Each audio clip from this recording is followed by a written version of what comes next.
dalam majelis bersama rakyat dan penduduk serta penuntut negara Brunei Darussalam di Mesir ini yang berlangsung pada 5 Februari 2013. Dulu Yang Maha Mulia Paduka Sri Baginda Sultan dan Yang di-Pertuan Negara Brunei Darussalam telah mengurniakan titah menyifatkan habis kita para pelajar yang sedang menjalani pengajian di sini sebagai model terbaik berasaskan titah baginda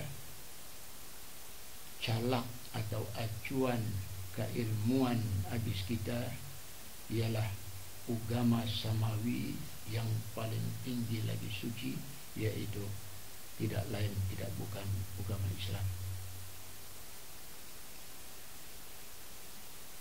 Saya secara pribadi menyifatkan titah ini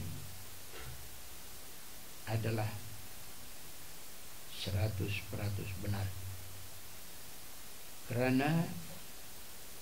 Karena Islamlah saja yang boleh membentuk watak, membentuk syakhsiah, membentuk karakter, membentuk personality yang sempurna. Bukan saja sempurna tetapi juga hebat. Jadi barang siapa yang ada padanya sifat-sifat ini, watak ini,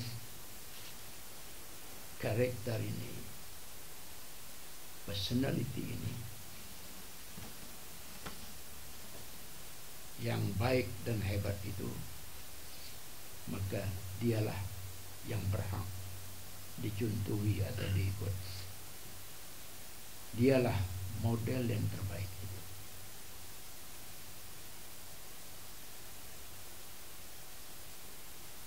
Melihat kepada betapa pentingnya contoh atau teladan itulah, maka Allah Subhanahu wa ta'ala memberi isyarat awal-awal lagi kepada kita umat Islam dengan memberitahu siapakah role model umat Islam. Siapa dia? Firman-Nya dalam Al-Quran, laqad kana lakum fi rasulillahi uswatun hasanah.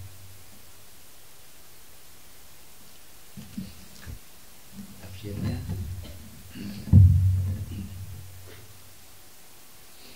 sesungguhnya bagi kamu pada diri Rasulullah itu adalah model ikutan yang baik.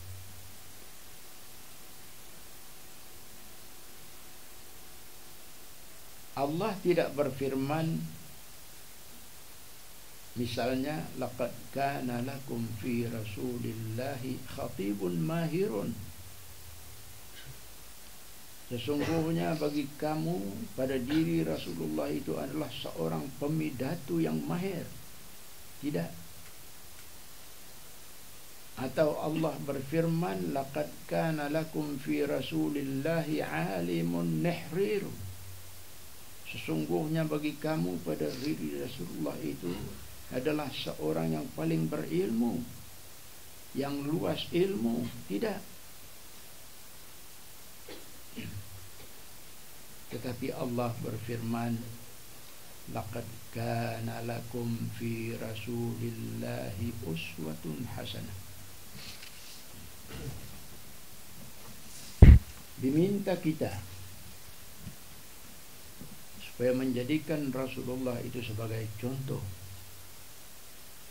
karena baginda adalah model terbaik dalam apa saja perkara.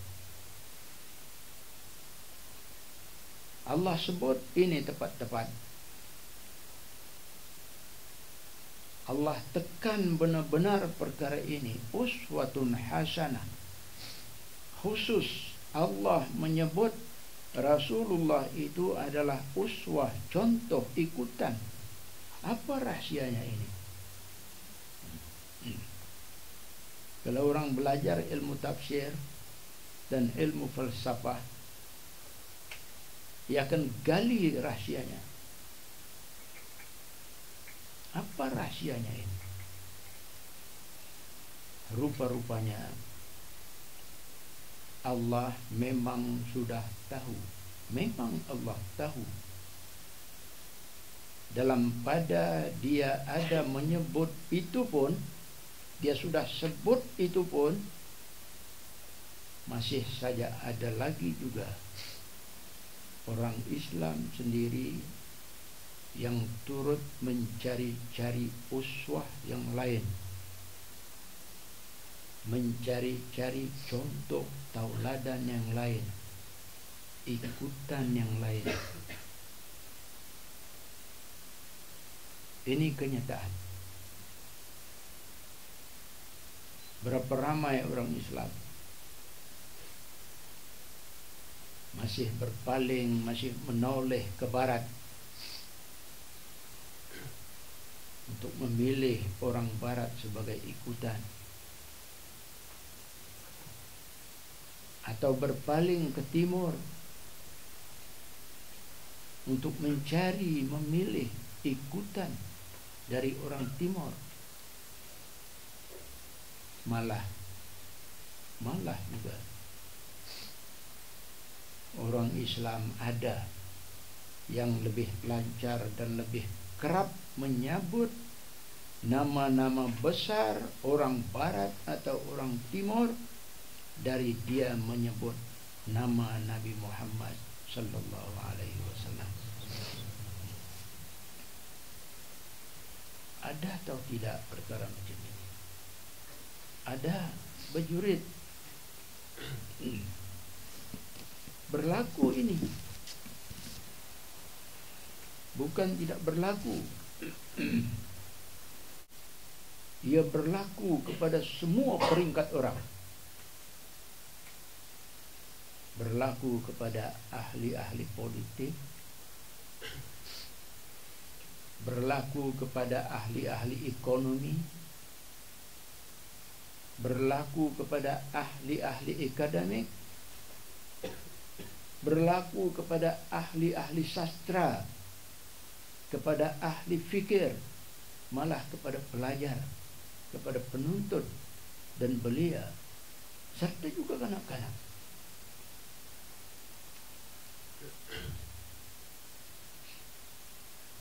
Mereka seperti saja tidak mahu mengindahkan ayat laqad kana lakum fi rasulillahi uswatun hasanah. Maka karena itulah, apabila mereka terpesona dengan konsep demokrasi orang barat atau tertarik dengan demokrasi orang timur, mereka langsung tidak nampak konsep kesaksamaan atau keadilan dalam Islam. Karena mereka itu tidak pernah mengenali atau jauh sekali mendalami peri kehidupan Rasulullah sallallahu alaihi wasallam. Mereka indah terlintas untuk mengenali Nabi, seperti terpapar dalam riwayat ini. Misalnya, saya bawakan satu riwayat untuk menunjukkan contoh orang tidak terlintas yang Nabi adalah satu contoh paling unggul, paling hebat dalam perkara kesaksamaan atau keadilan atau yang disebut dalam istilah modern dalam perkara demokrasi. Apa dia riwayat itu? Mari kita amat-amati. Suatu ketika apabila sampai waktu makan tengah hari, Nabi pada masa itu bersama-sama dengan beberapa orang sahabat sedang di hadapan mereka sudah tersedia seekor kambing. Parut lapar, waktu makan tengah hari sudah tiba, kambing pun sudah ada, tapi masih lagi ketambat,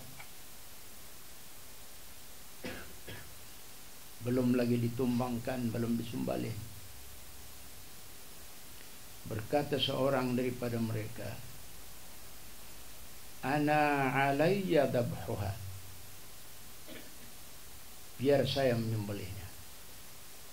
Atas sayalah tanggung jawab untuk menyembelihnya. Seorang di antara sahabat berkata. Berkata pula seorang yang lain, "Wa ana alayya salkhuha." Saya pula berkewajiban melapahnya, menyiangnya, mengarat-ngaratnya. Berkata pula orang ketiga, "Wa ana alayya tabkhuha." Dan saya pula berkewajiban memasaknya. Masing-masing dengan kerajaan.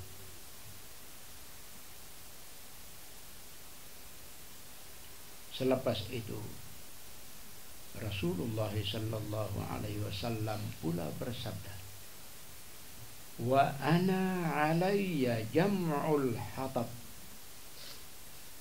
Dan saya pula berkewajiban mengumpulkan kayu api untuk memasak. Ya salam. Nabi pun turut campur untuk merusak kambing.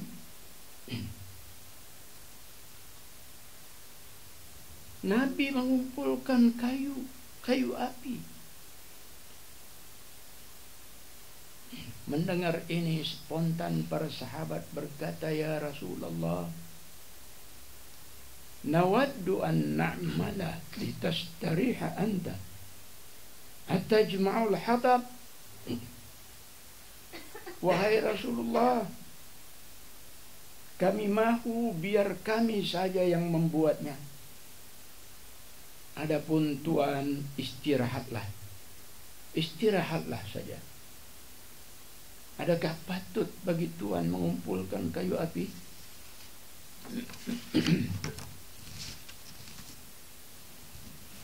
Itu reaksi para sahabat.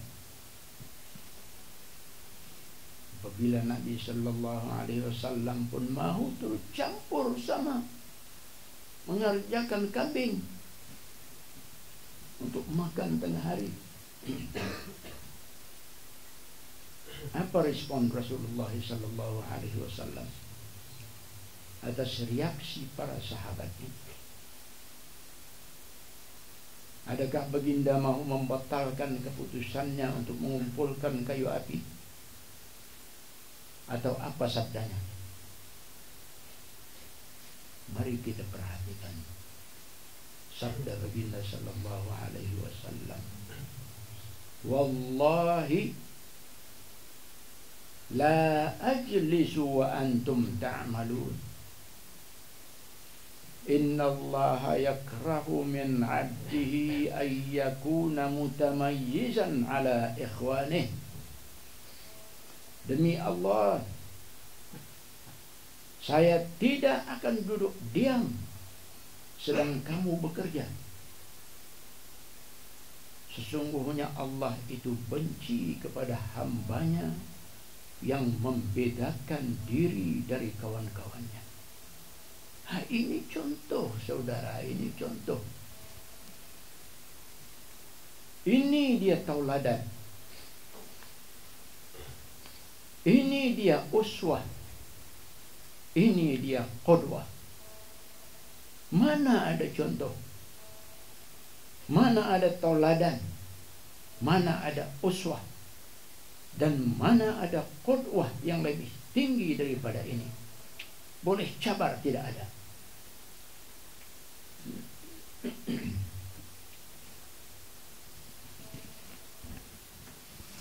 Jadi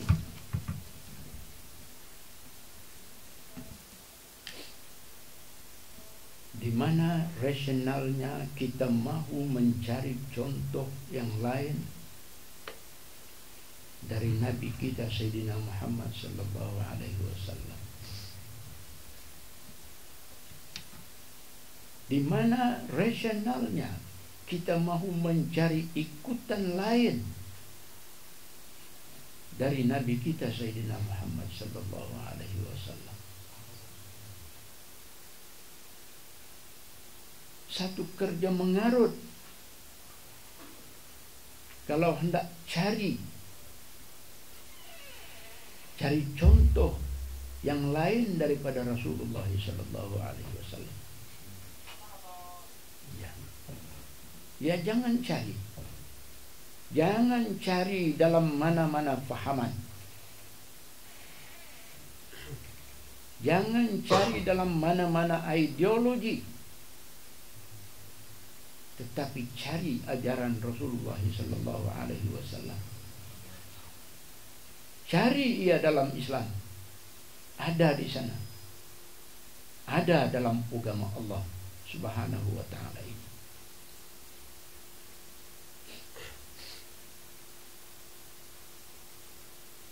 Itu satu contoh. Coba kita perhatikan pula satu lagi riwayat luar biasa.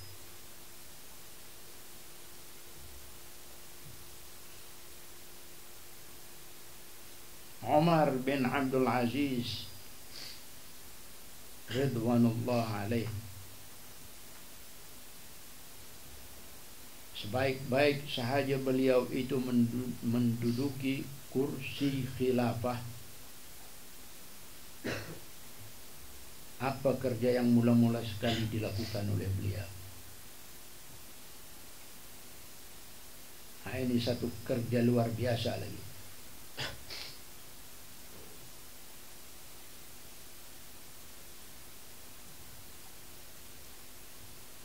Tetapi orientasinya Islam.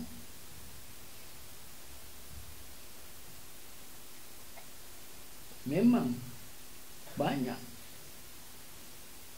yang dalam Islam itu luar biasa. Luar biasanya itu bukan jelek, tapi cantik.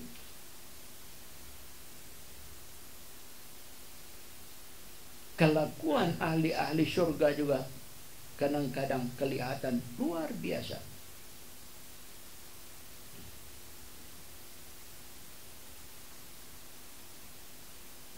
Sebaik-baik sahaja Umar bin Abdul Aziz menduduki kursi khilafah, beliau perlu membuat sesuatu lebih awal dari kerja-kerja yang lain. Apa dia? Istri beliau bernama Fatimah binti Abdul Malik. Fatimah adalah adik-beradik kepada penyandang-penyandang jawatan Khalifah Al-Walid, Sulaiman, Yazid dan Hisham. Orang hebat ini. Ketika Umar bin Abdul Aziz berkahwin dengan Fatimah, bapa ayahanda Fatimah, Khalifah Abdul Malik, menghadiahkan kepada Fatimah sepasang baju yang bertetahkan intan berlian. Baju hebat, hadiah dari khalifah, seorang khalifah kepada anaknya yang kini menjadi istri kepada Umar bin Abdul Aziz. Masa itu Umar bin Abdul Aziz orang biasa lagi.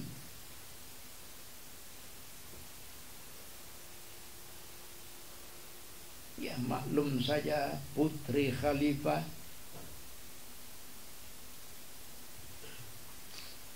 mendapat hadiah sepasang baju yang bertetahkan intan permata. Apabila Umar bin Abdul Aziz ditabalkan menjadi khalifah,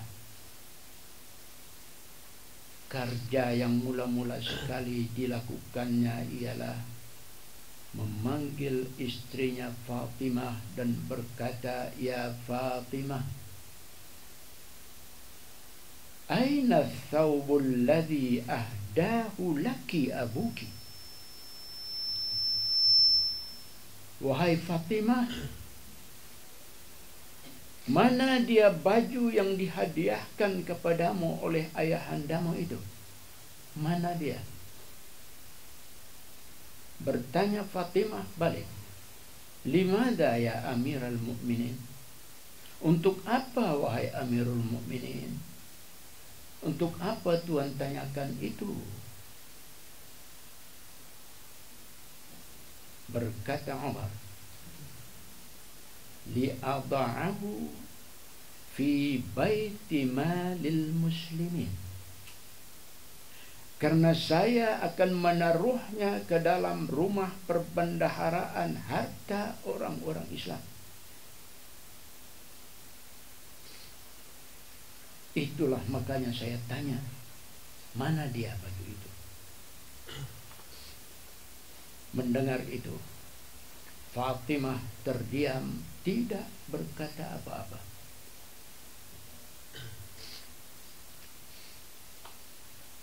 Fatimah membisu 1000 bahasa. Melihat Fatimah diam, Umar berkata selanjutnya, "Ya Fatimah,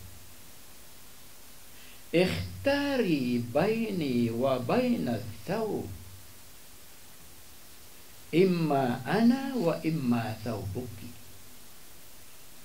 Wahai Fatimah,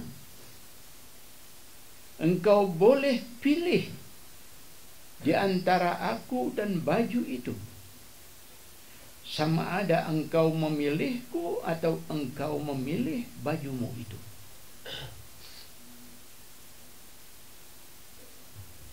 Dalam makna Umar sekarang memberi kata dua kepada Fatimah istrinya. Sama ada memilihnya atau memilih baju. Kalau memilih baju tidak mau bagi, pahamlah kita. Penyelesaian, Fatimah akan diceraikan oleh Umar bin Abdul Aziz. Begitu sekali saudara. Pasal baju punya pasal.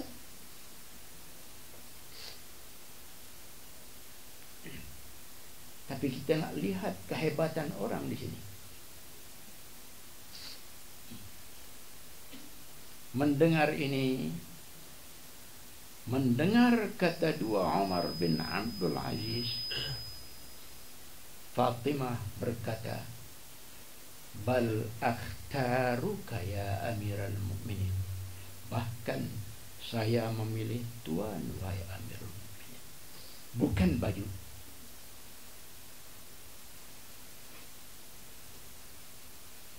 Maka baju yang bertatahkan intan permata itu pun berpindah ke Baitul Mal orang-orang Islam.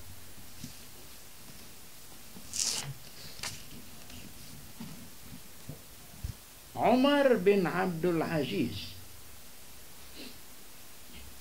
hanya memerintah selama 30 bulan sahaja. Bukan 30 tahun, tetapi 30 bulan sahaja. Pendek masa pemerintahan khalifah yang hebat. Dia wafat digantikan pula oleh Yazid bin Abdul Malik, adik beradik kepada Fatimah, istrinya tadi. Yazid memanggil Fatimah dan berkata, "Ya Fatimah, a'aruddu laki ath-thawb alladhi akhadahu minki Umar wa wada'ahu fi baiti malil muslimin?" Wahai Fatimah,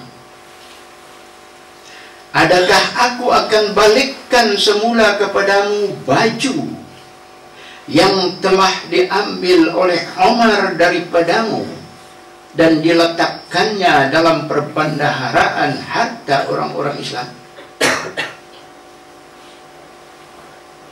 Satu tawaran daripada khalifah baru. Mau kau, wahai Fatimah, aku balikkan semula baju yang diambil oleh Umar bin Abdul Aziz daripadamu kepadamu semula?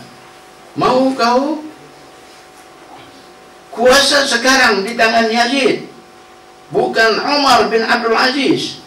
Umar Abdul Aziz telah pun kembali menyahut panggilan ilahi. Sekarang kuasa di tangan saudaranya Yazid bin Abdul Malik. Apa engkau mau, wahai Fatimah, aku balikkan semula baju itu kepadamu? Apa jawab Fatimah? Apa jawab Fatimah? Menjawab Fatimah, "Ya Yazid, la. Wallahi la.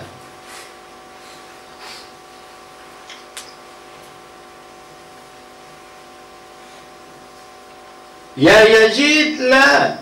Wallahi la. Ardihi wa huwa hayyun wa aghdhabu wa huwa mayyitun."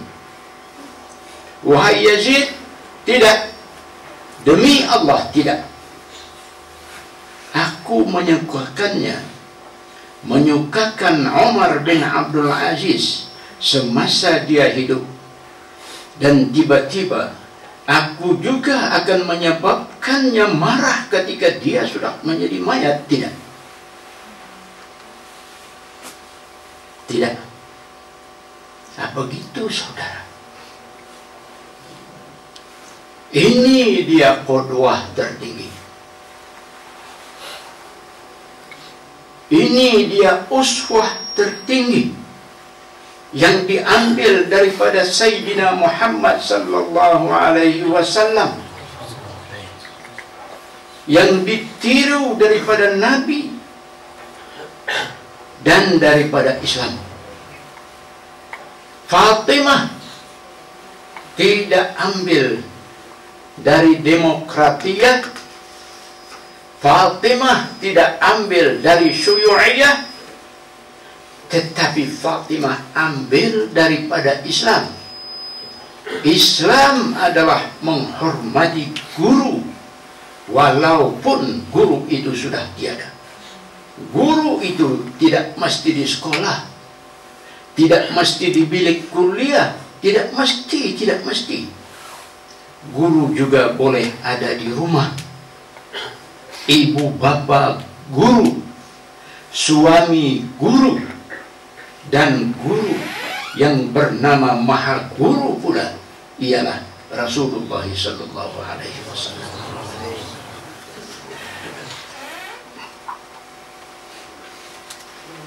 Nah, ini caranya kita menilai Islam.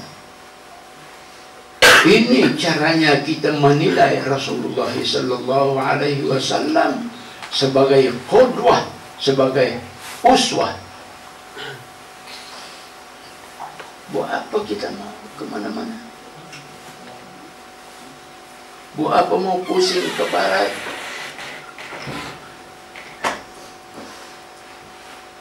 Cari pemimpin di sana. Inilah idola saya. Buat apa pusing ke timur? Cari pemimpin di sana. Inilah idola saya. Tidak payah. Idola kita sudah ada. Allah Ta'ala tentukan. Laqad kana lakum fi Rasulillahi uswatun hasanah. Tinggal saja saudara, tinggal saja kita ini mesti ada sikap, mesti ada pendirian.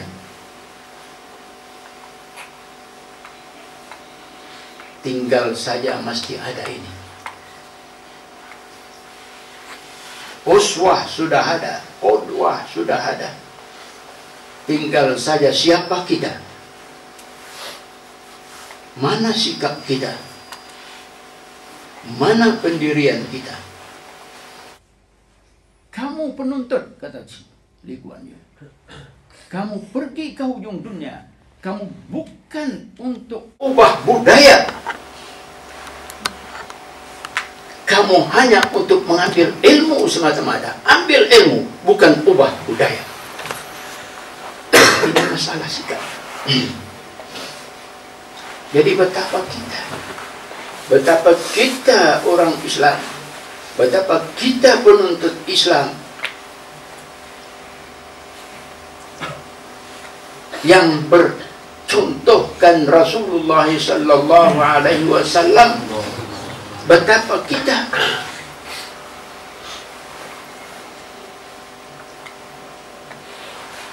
kenapa kita lekas rubuh? Anak Lee Kuan Yew tidak rubuh. Siapa kita dengan anak Lee Kuan Yew? Dia bukan orang Islam, kita orang Islam. Model kita Rasulullah sallallahu alaihi wasallam yang disebut oleh Allah di dalam Al-Quran. Model mereka siapa? Mana ada disebut oleh kitab-kitab? Ini dia.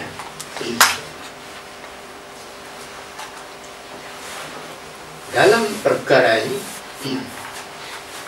kalau anda silat dalam titah ke bawah dinding 2 hari yang lepas, Baginda menekankan, walaupun tidak menyebut sikap seperti yang saya sebut ini, tetapi makna yang tersirat itu juga. Kita diminta, penuntut diminta konsisten dengan pahaman Brunei Darussalam Ahli Sunnah wal Jamaah. Jangan terpengaruh cepat-cepat, lakas-lakas terpengaruh dengan ulama-ulama internet. Titah Baginda. Satu istilah yang mengejutkan. Ulama-ulama internet. Kita akan tukar ulama-ulama muktabar dengan ulama-ulama internet.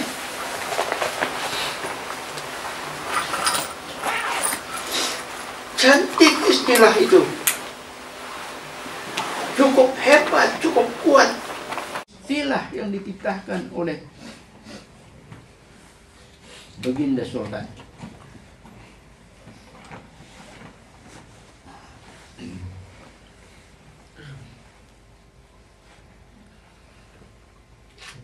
Di Brunei bukan indah ada orang mau kacau daun. Brunei ada orang mau kacau daun. Tetapi alhamdulillah Brunei kita ni ia ada satu senjata ajaib satu perisai ajaib untuk menyangga orang-orang kacau Daud. Kalau di tempat lain tidak ada. Contoh di negara jiran kita ini tidak ada. Walaupun agama Islam dalam perlembagaan habis dia jadi agama rasmi, betul. Tetapi tidak boleh jadi senjata ajaib untuk menolak orang-orang mau kacau Daud. Sebab itu di negeri jiran Syiah boleh berkembang, mana boleh kena apa-apa. Sebab Syiah juga mendakwa dia Islam. Hatta Qadiani boleh bergerak, sebab Qadiani juga mendakwa dia Islam. Madam nama Islam, selama nama Islam, perlembagaan menyebut Islam.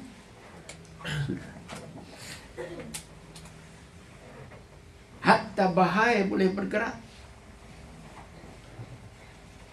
sebab Bahai juga mengaku dia Islam. Tetapi Brunei tidak. Brunei alhamdulillah, Allah Ta'ala punya kerajaan. Saya mencari macam mana orang mencipta perlembagaan negeri Brunei, dia teringat perkara ini. Apa dia yang jadi senjata kita, yang jadi perisai kita untuk menolak orang-orang yang mau kacau Daud? Ialah agama rasmi bagi Brunei Darussalam ialah agama Islam aliran ahli sunnah wal jamaah. Ini dia. Orang lain ahli sunnah wal jamaah tidak terdapat. Hanya Brunei saja yang terdapat. Jadi selama bukan ahli sunnah wal jamaah mau turut bergerak di Brunei Darussalam, kita tidak benarkan. Berasaskan perlembagaan kita Brunei Darussalam ialah agama Islam, agama rasmi aliran ahli sunnah wal jamaah. Di luar daripada ahli sunnah wal jamaah, sorry, tidak boleh.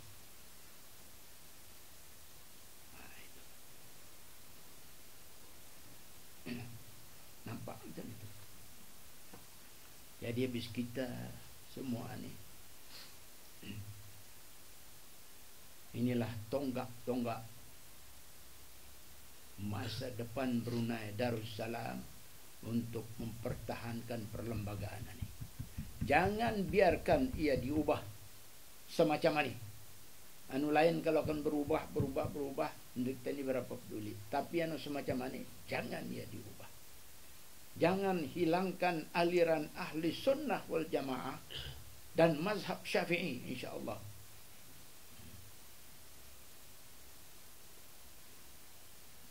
Kita perlu tahu ini. Kadang orang ambil tahu. Bila tahu ini kunci. Itu saja barangkali yang saya dapat sampaikan kepada bis kita. Sekian saja. Wabillahi taufiq wal hidayah. Wassalamualaikum warahmatullahi wabarakatuh.